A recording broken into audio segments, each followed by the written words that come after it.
The Michael Hatfield RE/MAX team presents Real Estate and More. Bay Area real estate is different than in all of America. And why? What's up with home buyers? What's on sellers' minds? How is the market? And much, much more.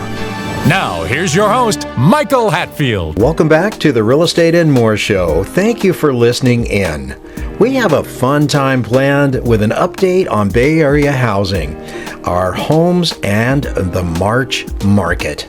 My partner Nancy is here to discuss some interesting and important items in the home sale process as well.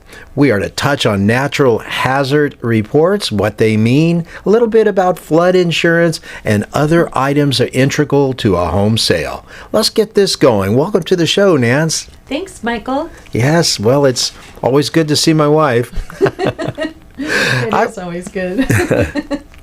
I was just pondering, we met almost 40 years ago. Some people on the Valentine's show may have heard how we met. It was just a restaurant over in Larkspur Landing, just by happenstance, and April 1, it'll be 40 years. Can you believe that? The time has just blown right on by. It has. Boy, it has. Yeah. Do you recall everything about it, or something special about that time, or what?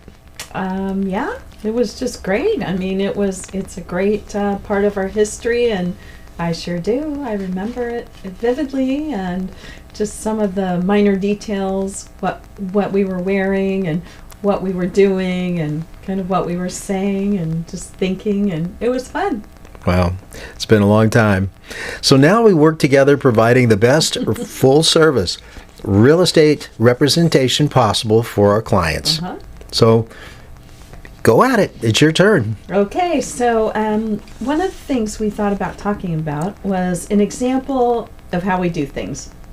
So just yesterday we attended a client signing, and that's when a seller signs their escrow prepared paperwork to sell his or her home, and the notary is there to document the signatures and forms and this and that. And the final closing statement that you use for tax preparation is the primary document, which still requires a wet signature. So the notary commented at that signing that she simply does not see agents attend those signings for this very important event, and she thought that was quite extraordinary, actually, and we thought, well, this is what we do as full service agents to the very close of a transaction, and thought that was interesting. She did look at us like, wow, what are you doing here? It's important. Nancy's my partner. We work together. She was a district secretary to the board of directors of a water district for 25 years. And she had like 4 ladies reporting to her back then. And then she said, well, I could come over and help you because you look like you're about ready to melt in the real estate business. You need some help. So she came over, and I'm thinking, oh, good. I've got some kind of a helper. Next thing I know, I'm working for her. You remember my mother was a broker way back when too, right? I do. Those were the days that clients would come into your office, real estate office. They'd sit down, and the agent would be primarily focused on local neighborhoods. They'd have some coffee, tell the agent what they desired to find in a home. Then they would look at the listings, which would be in a binder type book. And these listings were like one time in history. They were just put together in a 12-ring binder, and another time in history they were a part of a glued together type book, like a big magazine or so. Wow. And I don't know exactly what it was, but times have changed. There's a lot of information out there from all of these big websites, begin with a Z or an R or whatever. There's just so much out there. Mm-hmm. And I have to relate that it's still very important to have an experienced agent on your side if you're going to do a buy or sell transaction in real estate. It's so important, even though the duties have changed. Absolutely. And thinking about that, I mean, the advent of the computer and the personal computer in the early 80s, wow, it's really taken a turn. But anyways, so for example, today, we could talk about the California Residential Purchase Agreement, which is now 16 pages, and it includes so much more than ever before.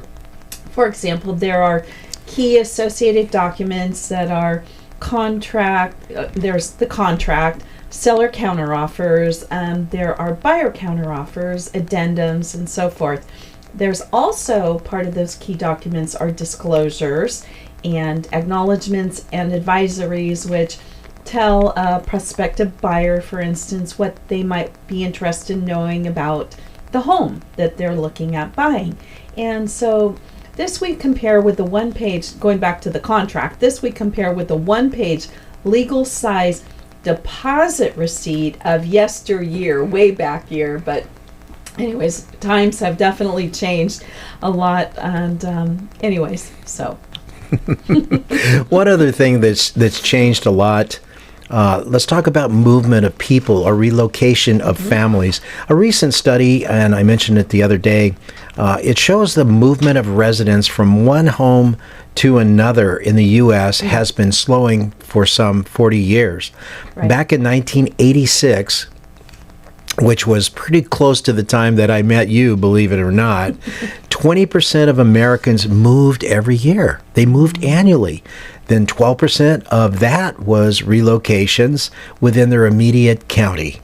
The percent of homeowners who move annually is now down to 8.5%. So it's down from 20% per year to 8.5% per year of our entire population.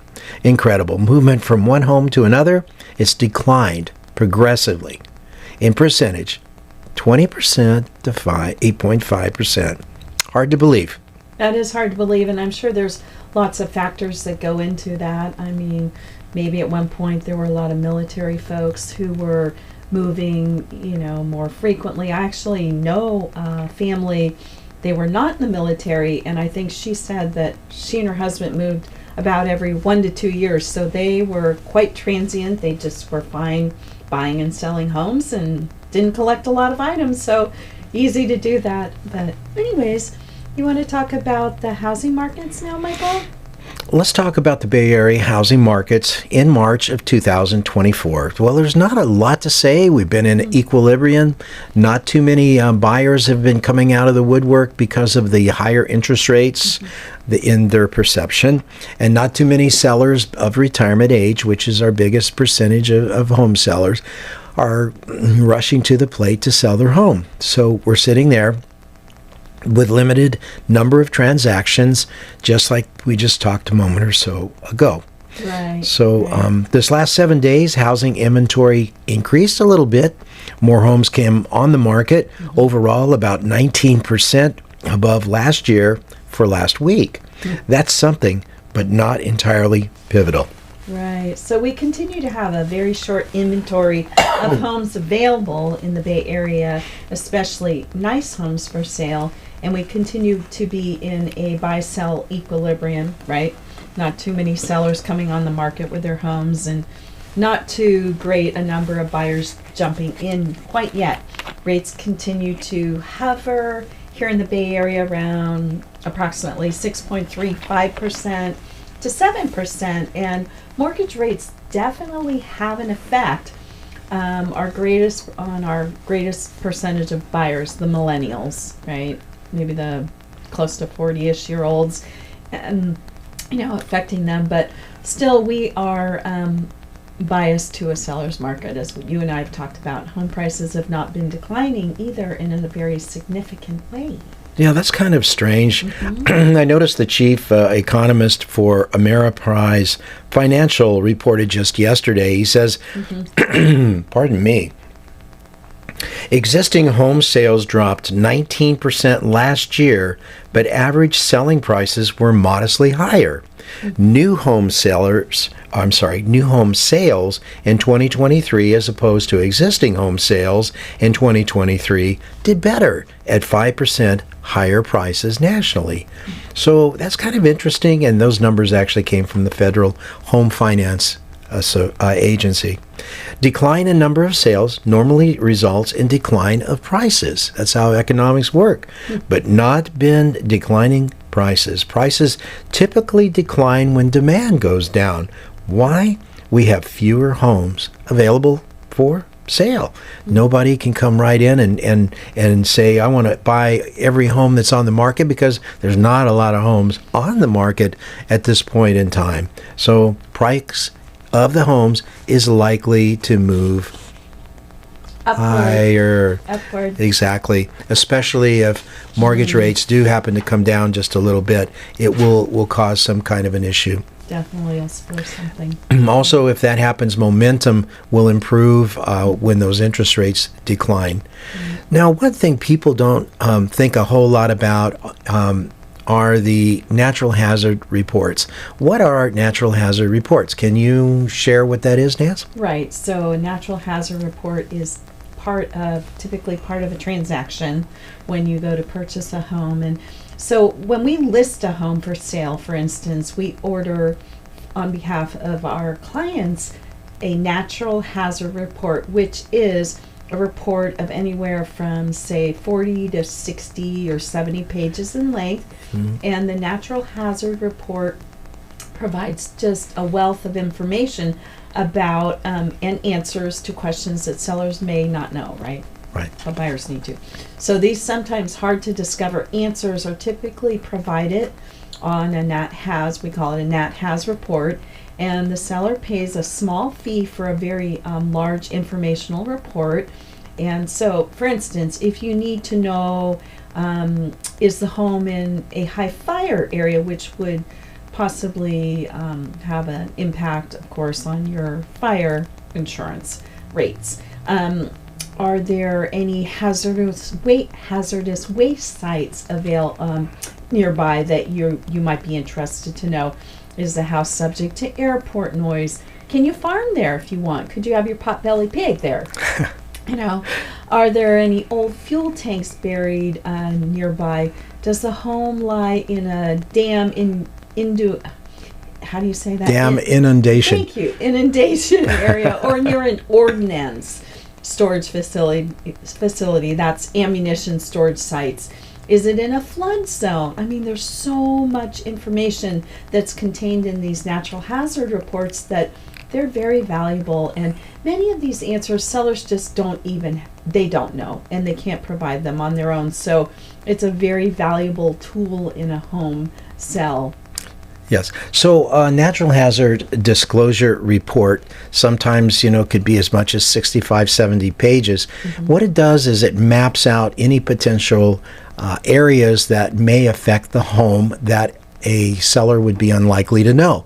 Now, interestingly, per California law, the seller has to provide seller documents that outline these issues or potential issues, and they have to disclose it to a buyer. Well, the seller doesn't know, so what does the seller do? The seller goes and hires a company to provide this report, and they take the responsibility for the information that they provide.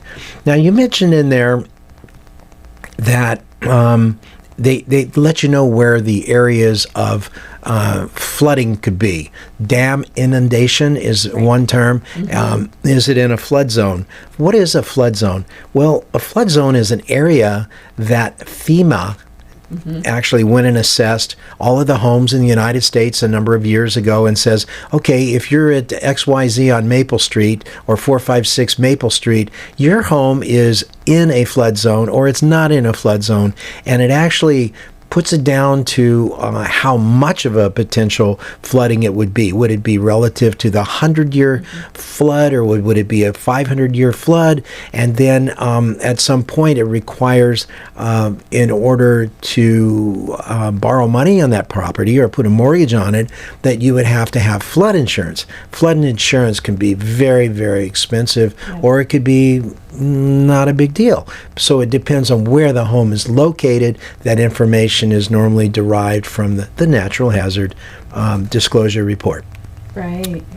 Interestingly, we sold a home, if you remember, up in the Russian River area, and that area has a tremendous amount of susceptibility to flooding.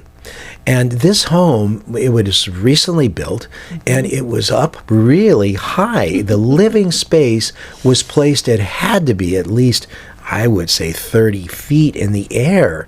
It was above the the living space was placed and built 500 feet above, 30 feet above the 500-year flood mark, thus avoiding the considerable amount necessary to buy flood insurance in that particular area. I don't know if you remember that home. I do, and it's a real consideration. I mean, I recall an engineer who I worked with years ago, and his best advice was, when you go to look for a home, go look for a home during the worst rainstorm you can find and see what it looks like around.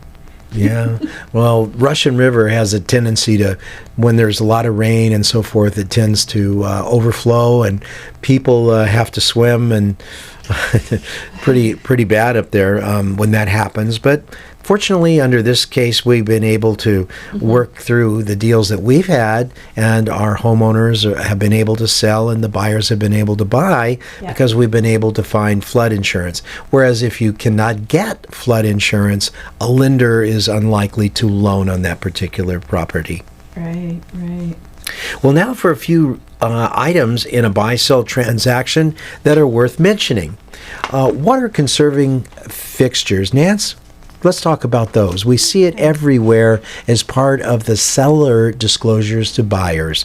Do we not? We do. Yeah. We do. Just give us a little background on that, please. Right, a little background on that. So as of January 1st, 2017, so that's been a while, the state of California Civil Code mandated that all single-family residential real property built before January 1, 1994, must have water conserving or low plumbing fixtures installed throughout the property as a condition of building permits, and applied for after January 1, 2014. So the state code states in part that on or before January 1, 2017, non-compliant plumbing fixtures in any single-family residential properties shall be replaced by the property owner with water conserving plumbing fixtures. Wow. That's a mouthful. Come on now. Come on. The code also states that a seller or transferor of a single-family real property shall disclose in writing to the prospective purchaser the requirements of the subdivision and whether the real property includes any non-compliant plumbing fixtures. And often people really don't know all these answers. I mean, in reality, but they do their best. I had someone ask me, well, what is a water conserving fixture? Well, for a toilet, if the toilet flows more than 1.6 gallons per flush, Right. a 1.28 gallon per flush toilet will be required. If a shower head exceeds 2.5 gallons per minute, a 2.0 gallon per minute shower head will be required. If a lavatory faucet flows more than 2.2 gallons per minute, a 1.2 gallon per minute faucet will be required. If a kitchen sink faucet flows more than 2.2 gallons per minute, a 1.8 gallon per minute faucet will be required. We do not measure the water flow to determine this during a house transaction. We're going to take a short break. We'll be right back. Michael, what traits should we look for in selecting an agent? Look for a deal maker with a positive attitude who will work tirelessly for you. An agent who is adept in multiple offer situations, drafting contracts, marketing and advertising a client's home, is familiar with multiple cultures, experienced in mortgage financing, inspections, and escrow is a huge asset to his client. What can you do as a plus for clients? Your agent is your eyes and your ears, one who works behind the scenes on your behalf. A great attitude, working well with others, and keeping clients' priorities number one is a given for us. Call 925-3 925-322-7775 now to schedule an appointment or complimentary home analysis. For excellence in real estate, call the Michael Hatfield RE/MAX team at 925-322-7775 or go to michaelhatfieldhomes.com.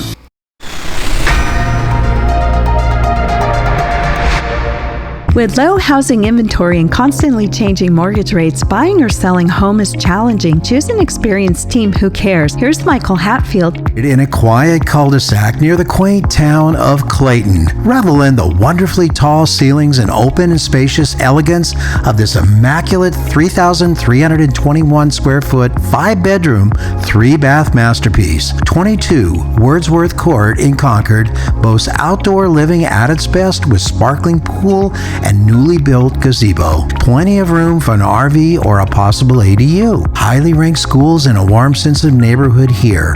Don't miss this dream home. Get help with buying or selling a home by calling the Michael Hatfield RE/MAX team at 925-322-7775. That's 925-322-7775, or go to michaelhatfieldhomes.com.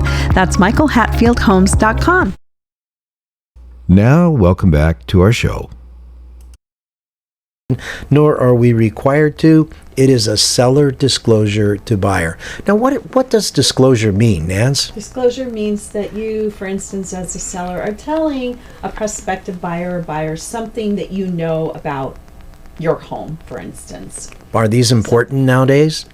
Absolutely important. Very important. Yeah, yeah. I was talking with the owner of RE/MAX Accord, and he was saying that roughly 70% of conflict in a contract is because it's contended or it's a truism that the seller did not disclose something to the buyer. So as a seller, we say to our sellers, put down anything to the questions on the two main documents, which are the real estate transfer disclosure statement and the seller property questionnaire. Yeah. It asks some relatively poignant questions, and as a seller, you want to make sure that you've put down everything that you could know about those subjects, so that the buyer is not broadsided. You don't want to hold anything back. You don't want to be secretive. You want to get it out there and say, well, this is what we know about it. It's really important that you do that. Right. It prompts thinking on the seller's part, and those are good forms. Yes. They're helpful. Now, what are acknowledgments? Acknowledgments that you are receiving information about a certain topic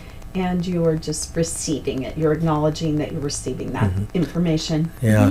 And what's the most important, in my view, type of document in a real estate transaction? The agreement or contract. The contract. If you're doing a listing agreement, then that's a contract. That's pretty important. Then if you're representing buyers nowadays, you need to have a buyer, what we call a buyer broker agreement, but they're a buyer representation agreement. And then if you have an offer on your property, or you make an offer, you're going to do that on that 16-page contract called the residential purchase agreement. Right. And all of these documents have associated disclosures, acknowledgments, and advisories in order to have them all hold together, so to speak. Got it. Right. Carbon monoxide and smoke detectors. Do you know what's required on those? Well, let's see. If you have a 2-story home, for instance, or 3, you would need a smoke detector and a carbon monoxide detector on every level, and then smoke detectors in every room, I believe it is. Every bedroom. Right. For sure. Bedroom. And that's pretty much required by law. There's one other factor in there that's important that I always think about. And what happens if you don't have those in the property and appraiser comes out or a home inspector comes out? A lot of times they say, well, I'm not going to complete your inspection. I'm going to have to come back once you put those in there, because it's really important, and there's some kind of a contingent liability for the inspection company or the appraisal company if they continue on and they don't actually do that. Well, it makes so much sense to have them. Why would you not want to have them in your home? What is water heater strapping? What is that? Water heater strapping. So because we're in California and we do have earthquakes, it's important to have your water heater properly restrained, and so isn't it, Michael, there's 2 or 3 straps, right, upper and lower part? It depends on the actual size of the water heater. Okay. 40-gallon water heater normally is just 2 straps. 50 or more, I think it is. Now, I'm not sure. Don't hold me onto that, listeners, but I think it's 50 gallons or more. You need 3 straps. But it's a size thing. And what are the straps for? So that in the event of a seismic event, that the water heater stays secured and doesn't tip over. Wow. Well, we're going to have to get into termite reports and talk about those things here very soon. But we're pretty much out of time. And I just wanted to say this is almost an anniversary type talk together here on the air. And I'm so grateful that I have my partner. She's pretty amazing. And what I'm so short and deficit in and attributes, she makes up for them. And people just love her more than me. So thanks for being on the show again, Nance. Thank you, Michael. Well, I hope you've enjoyed our show today, Homes and the March Market. A special thank you to my partner, Nancy. Thank you again for being on the show. You've been listening to the Real Estate and More Show. I'm your host, Michael Hatfield. Important topics like Bay Area real estate and interesting people. Listen to archived real estate and more shows at michaelhatfieldhomes.com/radio. That's michaelhatfieldhomes.com/radio. And also, the Real Estate and More Show is available podcast on demand on Spotify, Amazon, iHeart, Pandora, TuneIn, and most major podcast platforms as well. I hope you will tune in next week, and in the meantime, have a blessed week. Views and opinions expressed are based on current economic and market conditions and are subject to change. Information on the show provided for illustrator purposes only and does not constitute professional or legal advice. Information from sources deemed reliable, but accuracy and completeness not guaranteed. Michael Hatfield and the Michael Hatfield RE/MAX team have no liability for information discussed on the show. Consult with qualified professionals prior to taking action.